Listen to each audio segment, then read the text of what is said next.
கனடாவின் டொரண்டோவில் கிரேக்டவுன் பகுதியில் இடம்பெற்ற வாகன விபத்தில் சிலர் அதிசயமாக உயிர் தப்பியுள்ளதாக தெரிவிக்கப்படுகிறது.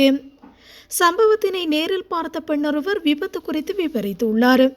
மிக அரிதான வகையில் விபத்தில் சிக்கியவர்கள் உயிர் தப்பியுள்ளதாக அவர் குறிப்பிட்டுள்ளார். வாகனம் கட்டுப்பாட்டை இழந்து அருகாமையில் இருந்த கம்பம் ஒன்றில் மோதியதாக தெரிவிக்கப்படுகிறது. இதன்போது வாகனத்தின் சாரதியும் சக பயணிகளும் வாகனத்திலிருந்து தூக்கி எறியப்பட்டதாக தெரிவிக்கப்படுகிறது.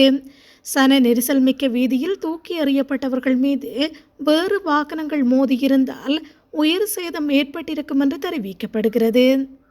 எவ்வாறாயினும் தூக்கி எறியப்பட்ட நபர்களில் இருவர் தாமாகவே எழுந்து நடந்து செல்லக்கூடிய நிலையில் இருந்தார்கள் என்று தெரிவிக்கப்பட்டுள்ளது.